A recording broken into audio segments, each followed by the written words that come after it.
Desde cedo, descobri que tinha um talento excepcional para a arte da mágica.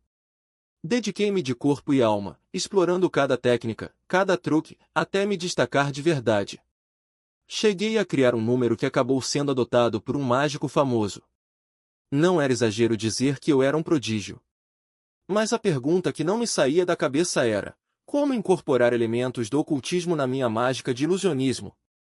Durante as apresentações, coisas inexplicáveis aconteciam, fenômenos que desafiavam qualquer lógica. Um desses momentos ficou marcado para sempre. Eu já havia executado aquele truque centenas de vezes, mas naquela noite, algo saiu completamente do controle. Foi como se uma força invisível me atingisse com violência. Virei-me assustado, esperando encontrar sangue, mas não havia nenhum ferimento. A dor, porém, era lancinante. Mais tarde, descobri que tinha perfurado o cólon. Naquele instante, não tive dúvidas, estava sendo atacado por entidades malignas. E então, vi uma criatura disforme, sem boca, mas com uma presença aterradora. Por um segundo, pensei que seria abduzido por alienígenas, mas a realidade era ainda mais assustadora. Deitado de lado, senti um puxão no braço. Olhei para baixo e lá estava, um ser humanoide, sem lábios, encarando-me de perto, quase encostando no meu rosto. Era como se ele quisesse me arrastar para outro plano. A sensação de seu toque era real, gelada, ameaçadora. Naquele momento, entendi que havia cruzado uma linha tênue entre o mundo físico e algo muito mais sombrio. Bem-vindo ao limiar do além. Hoje, estou aqui para compartilhar minha jornada com você. Cresci como uma criança que passava horas sozinha, trancada em casa enquanto meus pais trabalhavam. Sempre fui talentoso, mas o inimigo encontrou brechas e se infiltrou na minha vida. Vamos explorar juntos como isso aconteceu e como minha história se transformou em um testemunho poderoso. É um prazer estar aqui com você, Julie. Agradeço imensamente por este espaço. Sua plataforma foi fundamental na minha caminhada, pois foi onde descobri que não estava sozinho nas experiências que vivi. Foi Deus quem me guiou até aqui para dividir minha história. Minha trajetória começou muito cedo. Meus pais se separaram quando eu era pequeno, e minhas primeiras lembranças são de gritos, discussões intermináveis entre eles. Eu tinha 2 ou 3 anos e não entendia o que estava acontecendo. Achava que era normal pais se agredirem com palavras daquele jeito. Mas o casamento dos dois não durou muito. Minha mãe se afastou do meu pai, e eu o vi apenas de vez em quando. Desde cedo, aprendi que precisava chamar a atenção de alguma forma. Então, mergulhei em tudo que pudesse me destacar, música, habilidades diversas, até que meu irmão me apresentou a mágica. Foi aí que tudo começou a desandar. Mas antes mesmo disso, minha infância já era conturbada. Minha mãe se casou novamente, e nós nos mudávamos com frequência. Não éramos uma família religiosa. Minha mãe acreditava em Deus e em Jesus, mas íamos à igreja apenas em datas especiais, como Páscoa ou Natal. Nenhum parente próximo era muito devoto, exceto alguns tios por parte de pai. Minha irmã gêmea, Lisa, teve uma reação estranha certa vez, quando fomos à igreja. Lembro-me como se fosse hoje, estávamos nos arrumando para o culto, quando de repente ela começou a gritar, a se debater, a arranhar e morder. Eu devia ter uns 8 ou 9 anos. Minha mãe, desesperada, ordenou em voz alta: pelo sangue de Jesus Cristo, saia da minha casa. Saia da minha filha. No mesmo instante, Lisa se acalmou, como se algo a tivesse deixado em estado de choque. Eu estava de terno pela primeira vez, com uma gravata borboleta, todo arrumado. Durante o culto, ela permaneceu estranhamente quieta, quase catatônica.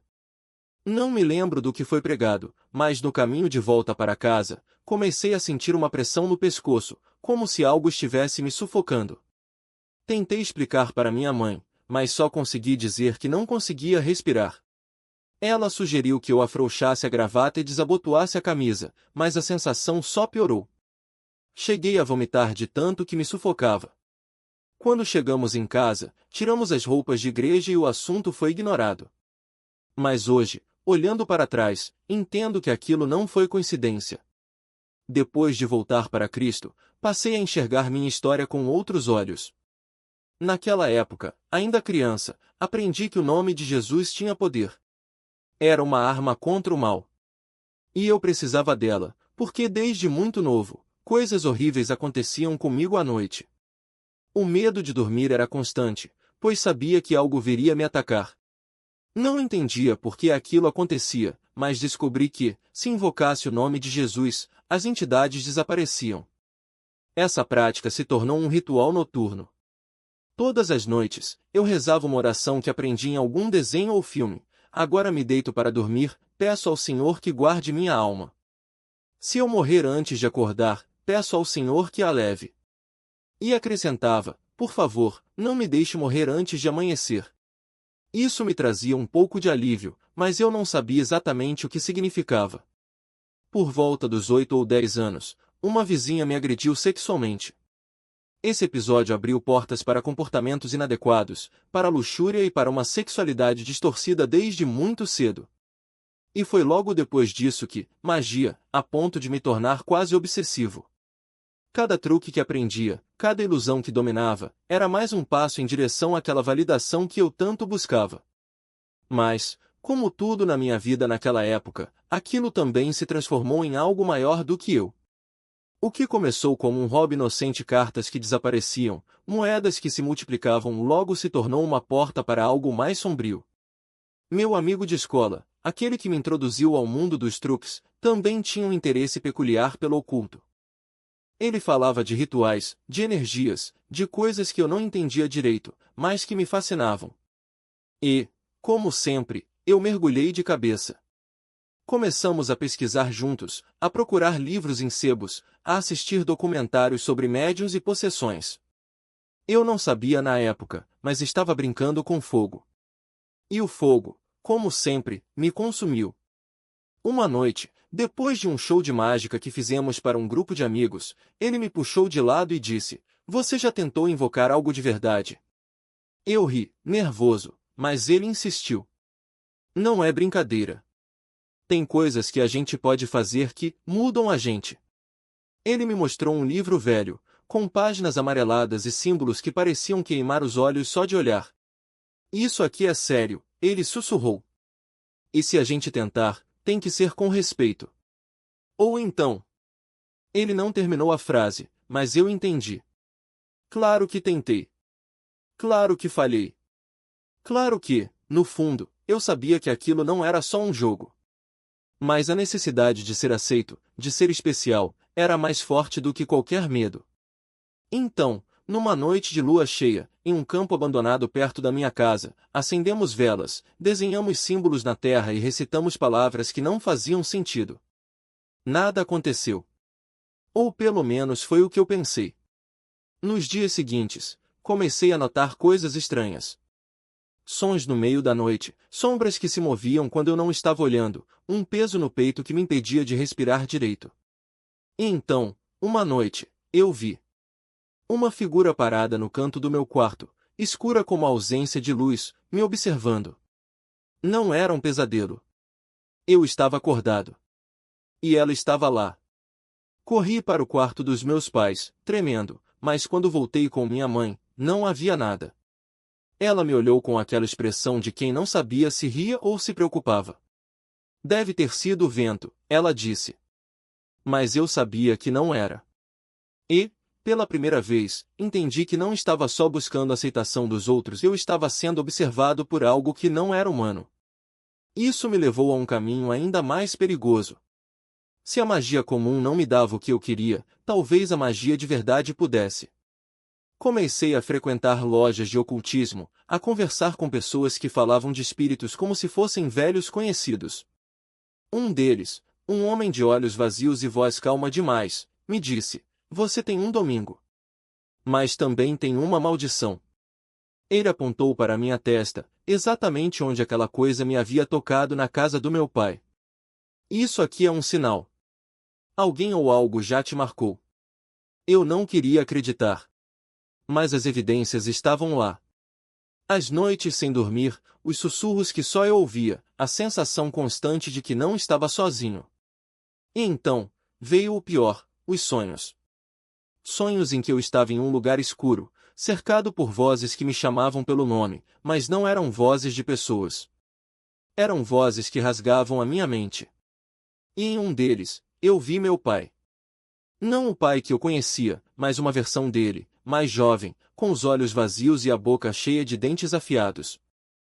Ele me estendeu a mão e disse: "Você é igual a mim." Acordei gritando. E dessa vez, não havia dúvida, algo estava errado.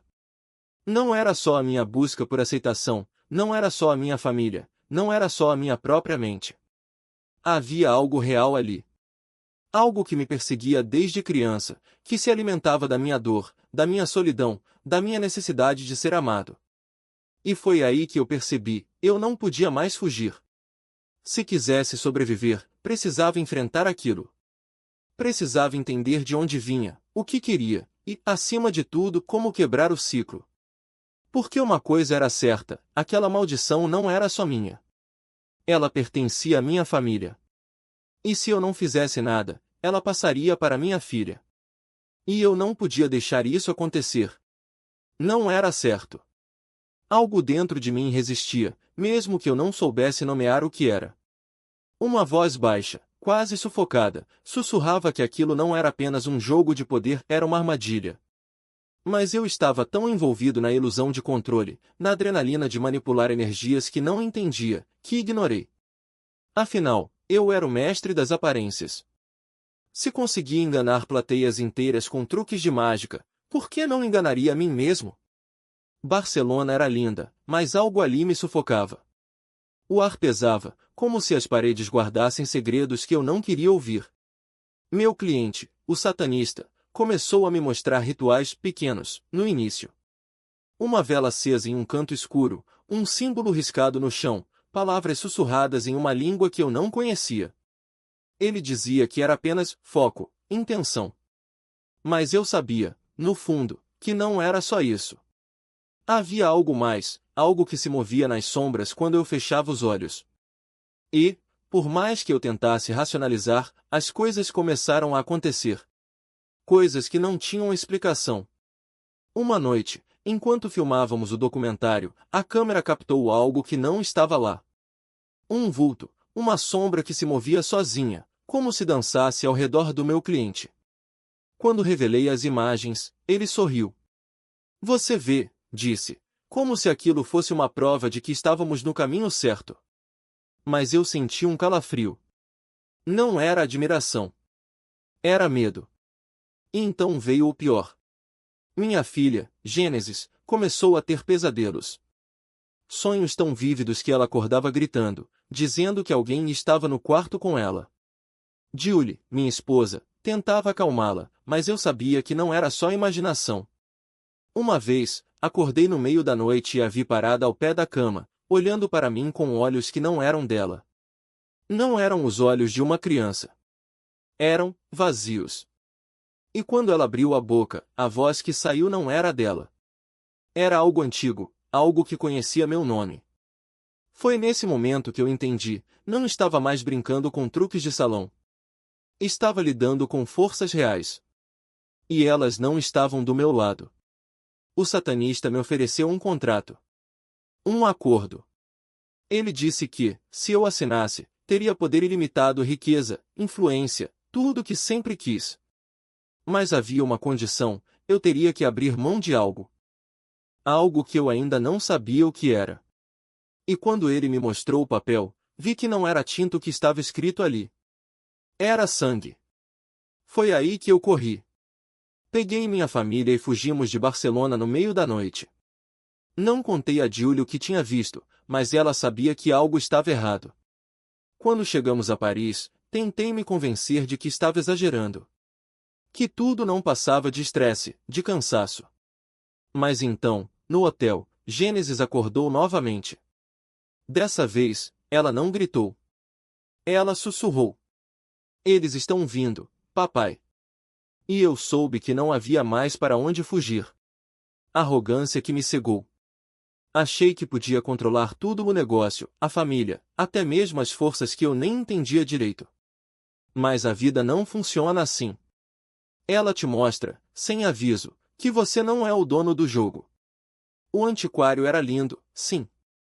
Um casarão antigo no centro de Oregon, com corredores que cheiravam a madeira envelhecida e histórias esquecidas. Cada canto guardava um objeto compassado, e eu, ingênuo, pensei que aquilo seria um refúgio. Um lugar onde minha mãe poderia trabalhar sem pressa, onde Julie encontraria um propósito, onde Gênesis cresceria cercada de beleza. Mas o que eu não vi ou não quis ver era o peso que aquilo carregava. Os primeiros sinais vieram aos poucos. Funcionários reclamando de sombras nos cantos, de vozes sussurrando quando não havia ninguém. Um espelho antigo que, segundo uma das vendedoras, refletia coisas que não estavam ali. Eu ria. Dizia que era cansaço, imaginação. Até o dia em que Julie me encontrou no escritório, pálida, com os olhos arregalados. Você não ouviu? Ela perguntou. O quê? Alguém chamando o nome da Gênesis. O sangue gelou. Gênesis estava no andar de cima, brincando com uma boneca de porcelana que eu mesmo tinha comprado para ela.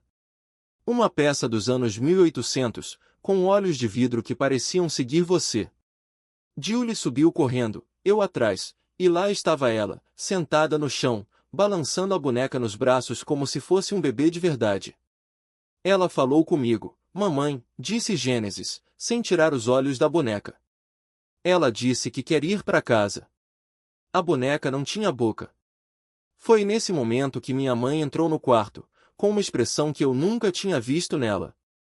Não era medo. Era reconhecimento. Você trouxe isso para cá? Ela perguntou, apontando para a boneca. Sim. Por quê? Ela não respondeu. Apenas pegou a boneca das mãos de Gênesis com um cuidado exagerado, como se estivesse manuseando algo vivo, e a embrulhou num pano preto que tirou do bolso. Depois, sem dizer uma palavra, desceu as escadas e saiu pela porta dos fundos. Nunca mais vi a boneca. Mas o pior ainda estava por vir. Naquela noite, eu acordei com o som de algo arranhando a porta do quarto. Não era um rato. Não era o vento. Era o som de unhas, muitas unhas, raspando a madeira como se tentassem entrar. Julie dormia ao meu lado, mas Gênesis não estava na cama. Desci as escadas com o coração na garganta e a encontrei na sala, parada em frente à vitrine de vidro onde ficavam as peças mais valiosas. Ela não se virou quando me aproximei. Eles estão aqui, papai, ela sussurrou. Quem, meu amor? Os que não têm rosto. Foi então que vi. Entre as porcelanas e os relógios antigos, havia algo novo. Algo que não estava ali quando fechamos o antiquário. Uma máscara de madeira, escura, com buracos vazios onde deveriam estar os olhos. E, ao lado dela, um livro de capa de couro, aberto numa página que mostrava um desenho de uma criatura idêntica àquela que eu tinha visto no quarto do meu pai. A máscara não estava ali antes. Eu tinha certeza. E então, como se respondesse ao meu pensamento, a máscara se moveu. Não caiu. Não foi empurrada. Ela girou, lentamente, até que os buracos vazios ficaram voltados para mim. Gênesis começou a chorar. Eles querem que eu vá com eles, ela disse. Eu a peguei no colo e corri. Não parei até estarmos fora do antiquário, até estarmos no carro, até estarmos dirigindo sem rumo pelas estradas escuras de Oregon. Julie não perguntou nada. Ela sabia. Ela sempre soube.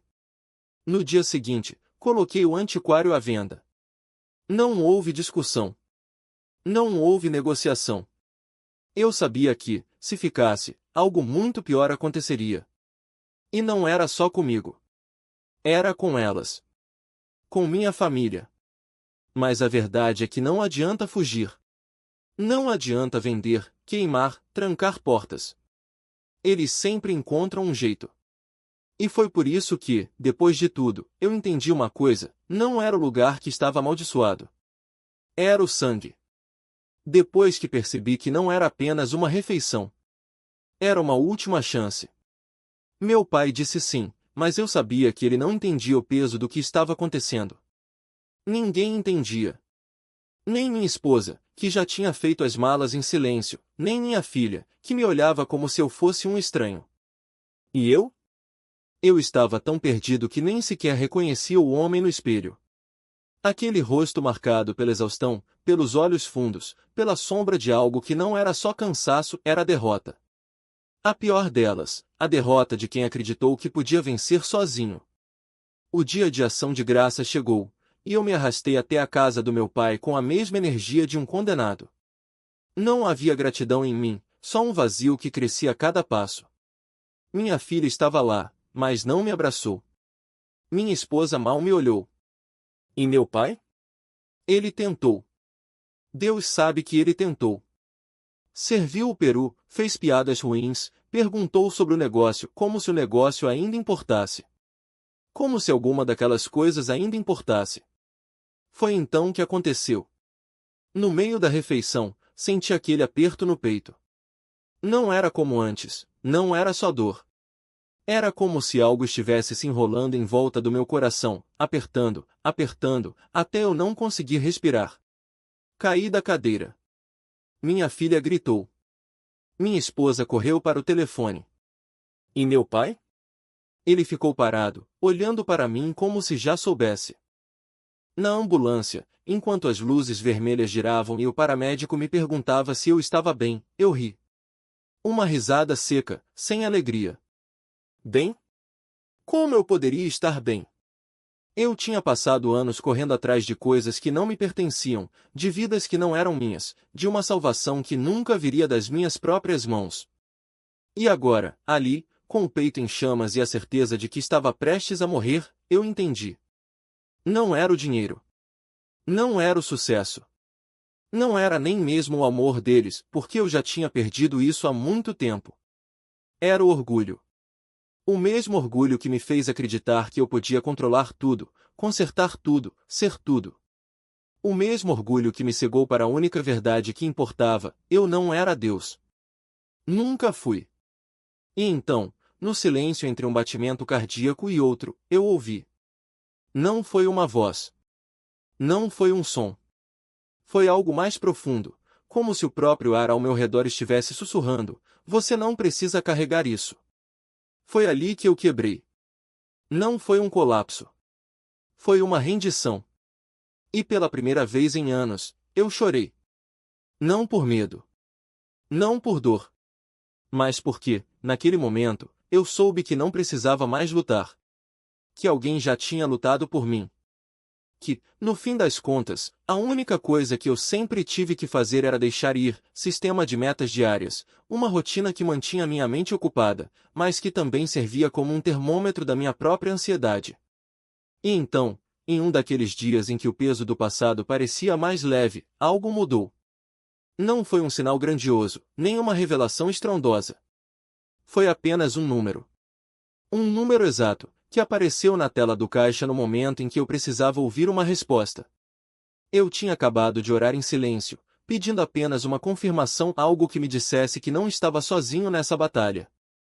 E ali estava, o total do dia batia com a quantia exata que eu precisava para cobrir uma dívida antiga, uma daquelas que carregava como uma pedra no peito. Não era sorte. Não era coincidência. Era um sussurro, tão claro quanto aquele que havia me encontrado no chão do hospital, dizendo, eu cuido de você. Mas o inimigo não desiste fácil. Ele sabe onde nos pegar. E naquela mesma semana, enquanto eu organizava uma prateleira de porcelanas antigas, uma cliente entrou com um olhar que eu conhecia bem, aquele brilho faminto de quem quer algo a qualquer custo. Ela apontou para um vaso chinês, um daqueles que valiam uma fortuna, e disse, eu pago o dobro do que está marcado. Dinheiro vivo. Agora. Era tentador. Era exatamente o que eu teria aceitado meses antes, quando ainda acreditava que o dinheiro resolvia tudo. Mas algo dentro de mim hesitou. Não foi medo. Foi certeza. Eu olhei para o vaso e, por um segundo, vi mais do que porcelana. Vi a mão do inimigo estendida, oferecendo um atalho para a mesma armadilha de antes. E então, como se uma voz soprasse no meu ouvido, ouvi, isso não é para você. Não foi uma ordem. Foi um convite. Um lembrete de que eu não precisava mais vender minha paz por migalhas. Recusei a oferta. A mulher saiu furiosa, e eu fiquei ali, segurando o vaso, sentindo o peso daquela escolha. Não era apenas um objeto. Era um teste. E eu tinha passado. Não porque fosse forte, mas porque, pela primeira vez, eu sabia que não precisava lutar sozinho. Os dias seguintes foram estranhamente calmos. As coisas no antiquário pareciam fluir sem esforço. Os clientes chegavam no momento certo, as vendas batiam as metas sem que eu precisasse forçar, e até os acidentes misteriosos, aqueles barulhos no estoque, as sombras que se moviam quando ninguém estava olhando, diminuíram. Não desapareceram. Mas perderam o poder de me assustar. Porque agora eu entendia, o que antes me apavorava não era o desconhecido.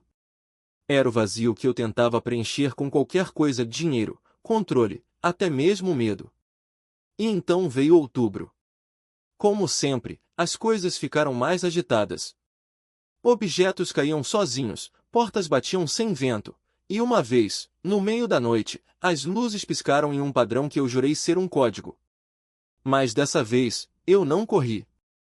Não gritei. Apenas respirei fundo e disse em voz alta: se vocês estão aqui para me distrair, não vão conseguir. Eu já tenho o que preciso. O silêncio que se seguiu foi diferente. Não era o silêncio de antes, aquele que pesava como uma ameaça. Era um silêncio respeitoso, como se algo ou alguém tivesse recuado, reconhecendo que eu não era mais uma presa fácil. Foi nesse momento que entendi a verdadeira natureza da batalha. Não se tratava de demônios ou espíritos. Tratava-se de escolhas. A cada dia, a cada decisão, eu estava dizendo ao mundo e a mim mesmo em quem eu confiava. E quando você escolhe confiar, mesmo que seja apenas um fio de fé, o inimigo não tem mais onde se agarrar. Hoje, quando olho para trás, vejo que não foi um caminho fácil. Mas também vejo que não precisei ser perfeito. Não precisei ter todas as respostas. Só precisei parar de lutar contra a ajuda que já estava lá. E isso fez toda a diferença. Porque, no fim das contas, a paz não é a ausência de problemas. É a certeza de que, não importa o que aconteça, você não está sozinho. E isso? Isso muda tudo. Você percebe que não há um número mágico a alcançar, uma meta diária que precise ser batida para que tudo se equilibre. Às vezes, ao acordar, olho para o movimento do dia e simplesmente digo: hoje, quero apenas ver o Senhor agir. Quero receber as bênçãos que Ele já preparou. Porque eu sei que Ele trará as pessoas certas, aquelas que precisam do que temos a oferecer, que precisam de algo que torne seus dias mais leves, que as aproxime dele. E então, como se fosse um sinal, alguém entra pela porta e compra algumas moedas por $1000. Logo depois, aparece uma peça de mobiliário com uma história por trás. E eu só consigo pensar: isso é incrível. Literalmente incrível. Quando falamos em confiar a Deus nossas finanças, quanto mais eu entrego, mais Ele me mostra que suas bênçãos não têm limites. Esse lugar, que um dia quase nos destruiu, que quase nos enterrou em dívidas e desespero, hoje está se transformando em algo que frutifica para minha família. Porque aprendi a parar de carregar o peso sozinho. E isso? Isso fez toda a diferença. Porque Deus não apenas transforma o que era negativo em algo bom, Ele reescreve a história inteira. E isso é testemunho do seu poder, da sua graça, da sua misericórdia sobre minha vida. O mesmo acontece com os dons que Ele nos deu. À medida que cresço em Cristo, começo a enxergar com mais clareza os talentos que Ele depositou em mim e como devo usá-los. E percebo que, para que esses dons floresçam, Ele às vezes me coloca em situações difíceis. Situações que, no fundo, sei que são parte do plano. Como agora, por exemplo. Compartilhar minha história assim, de forma tão aberta, é um desafio, mas também uma oportunidade. Minha família vai ouvir isso, e espero que essas palavras acendam conversas, que abram portas para alcançar quem está sofrendo.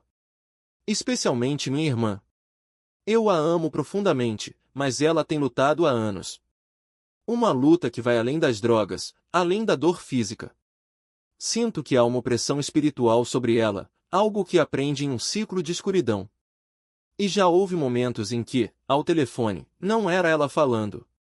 Era outra coisa. Uma voz fria, calculista, cheia de manipulação. Uma presença que conheço bem, talvez Jezebel, se entendemos como ela opera. Uma entidade que alterna entre falsos afetos e exigências cruéis, como se brincasse com a fragilidade humana. Minha mãe, por um capricho do destino, ganhou uma quantia significativa na loteria. E, em um gesto de amor, quis ajudar minha irmã a se restabelecer. Vamos dar um dinheiro para ela alugar um lugar novo, disse. Eu insisti, não faça isso. Você sabe como é. O dinheiro vai direto para as drogas, para quem a explora. Não vai ajudar. Mas, no fim, fomos até lá. Minha mãe a encontrou em um restaurante enquanto eu, de propósito, fui buscar sanduíches, qualquer desculpa para manter distância. Não queria aquela energia perto de mim, perto da minha família. Eu havia acabado de me reencontrar com Jesus, estava reconstruindo minha vida, e não queria que nada daquilo me arrastasse de volta. Quando voltei, minha mãe estava pálida. Minha irmã havia chegado xingando, gritando com todos no restaurante, deixando minha mãe envergonhada.